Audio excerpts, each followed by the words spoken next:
Welcome to Safety Chats. Host Jason Stark, Director of Safety at Baldwin Safety and Compliance, shares decades of aviation experience and a passion for safety. Let's get started with this week's Safety Chat. Hey y'all, welcome to the Baldwin Safety Chat. And right now, I only have 3 words for you. Happy New Year. And you're probably sitting there thinking, wow, that's really bizarre. It is like June. Happy New Year. The guy must be drinking some of the New Year juice.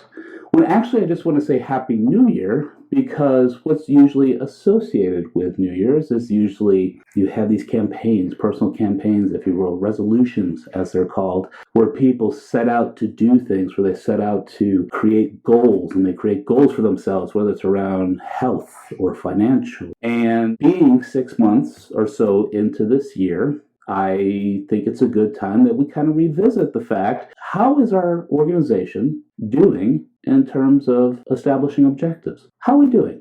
Have you guys got any? Have you done any? Have you accomplished any? And so it's a good time in the year, 6 months in, to say, where are we at and where do we want to go? And that's kind of what objectives do. And that's why I really wanted to take a moment to talk about them again at this point. For an organization to define objectives is so incredibly important because it shows what the organization is doing to hopefully improve. We've seen those slogans out there. We strive for 0 accidents. We strive for 0 mishaps. We are accident averse. You know, whatever the statement they have, that's not really encapsulating what the organization is going to do. That's like, yeah, sure, that'd be great.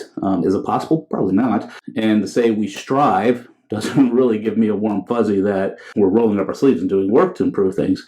We need to be very clear and succinct about the fact that we as an organization want to do something to improve safety. Now, we've had discussions about objectives in the past, and I really kind of like the idea of objectives, because objectives, like I said, you know, ICAO defines them, well, they're high-level statements that show management's intent to improve, yada, yada, so on and so forth. But the objectives, they are statements that say what your organization is going to do. And then furthermore, the measurement associated with that objective shows where the organization is in reference to what they want to accomplish. Generally speaking, those objectives should be something that, as I always like to say, moves the needle on safety, something that really improves safety within the organization.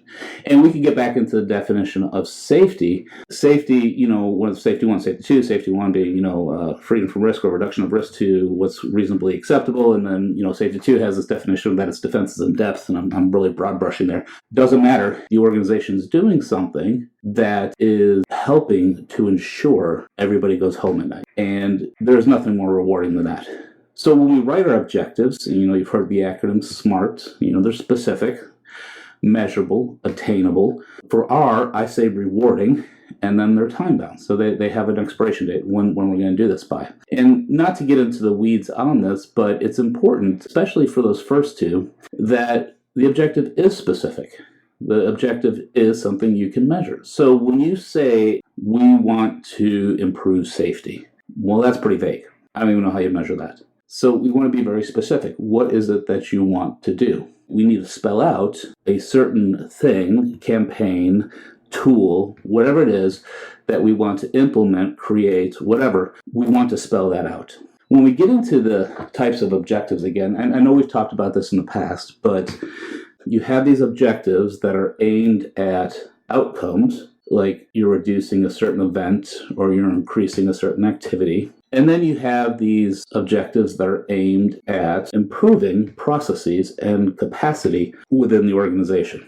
Let's say, for example, we want to reduce a certain safety event to less than a given rate by a certain time. Well, just saying that, putting it on a poster and putting the measurements next to it obviously isn't going to impact or influence the measurements, right? Let's just say you have a rash of slip and falls in the hangar. By saying that, hey, we're going to reduce the number of slip and falls to less than 1 in 30 days by the end of the year, just by saying that, and then putting the measurements, nothing really is happening. All you're doing is saying, we're going to do this, but as an organization, you really don't have direct control over these outcomes necessarily. You don't have direct control. So what I mean by that is we can't say, okay, in the hangar today, we're going to have exactly 2.5 slip and falls, or we're going to have exactly 3 in the hangar. And we can't do that because we can't do that with certainty because of the fact we don't have direct control, unless, of course, you pay somebody to go out there and intentionally slip 3 times, but then somebody else could slip and then make it 4 and that blow it all out of the water. So what we then have to do is decide, well, how are we going to reduce those slips and falls? And when we ask that question,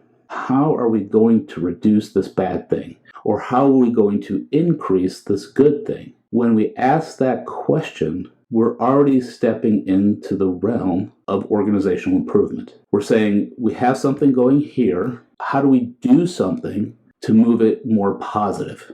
So in the case of slips and falls, it could be you hire a person to constantly wipe down the walkway. Whatever it may be, it's something the organization has more direct control over to influence those things it does not. So that's the idea. It's hoping to do these things to positively influence the outcomes. So I kind of want to talk about that side of the equation, is these things that influence. They are sometimes referred to as process-based objectives because they're aimed at improving processes or changing the process within the organization versus the outcome. What I really like about these, and I don't think they're leveraged enough, especially publicly, but what I like about these is that they're direct statements on how the organization is going to improve, how they're either going to build capacity, safety capacity within the organization, such as, creating more defenses in depth, or whether it's about creating the awareness, which again could create increased capacity of safety in the organization.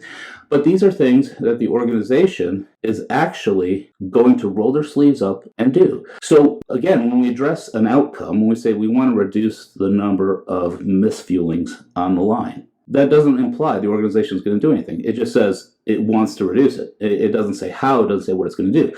But when we say 100% of the line service corps is going to take NATA Safety First training, now that says something.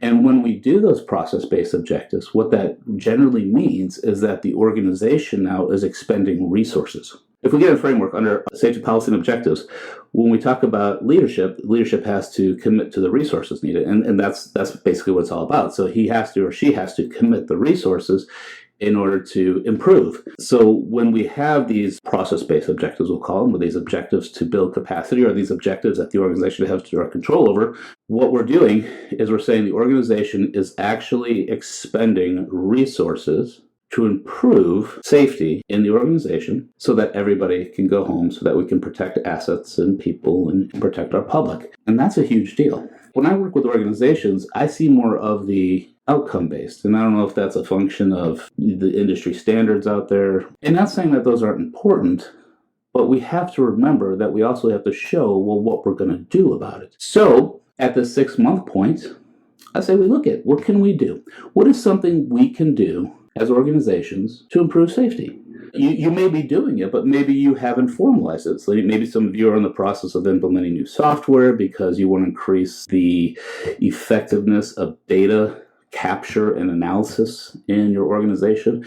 Maybe some of you are implementing a new fatigue tool. Maybe some of you are sending more people to training. Maybe somebody's, getting safety manager training. Whatever it may be, those are things the organization's doing to improve. And we have to look at it that way. So with that in mind, it's so important that the organization publish that. For example, if you are implementing a new tool or implementing a new policy or process that is directed to improve safety, let the front line know that. And then furthermore, if it's appropriate, have a measure against that.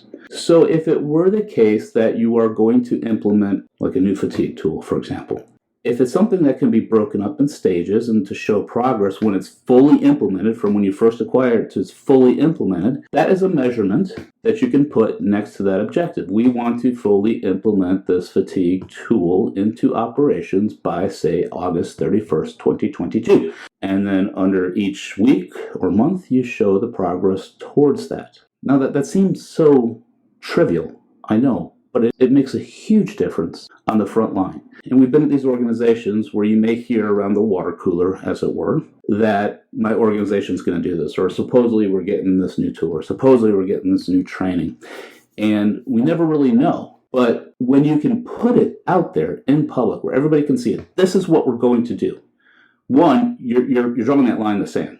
Two, now people know, your frontline knows what the organization is going to do to improve safety. And it could be coupled with one of those outcome objectives, or it could just be something you want to just do to generally improve. So if you get the chance at this point in the year, go back and look at the objectives you have and ask, are any of these objectives really aimed at improving our capacity for safety or our processes for safety? Now, of course, when you say we want to reduce something of a bad event, yeah, that infers improvement because maybe not as many people are slipping or getting hurt, but it's not saying what you're doing to make the environment safer so that doesn't happen. So go back and take a look at your objectives and ask the question, do we have those out there? Because let me tell you something, especially when leadership endorses these, when the front lines see that the organization is spending resources on them, that's what it's about, is spending resources on them in order to improve the operational safety environment,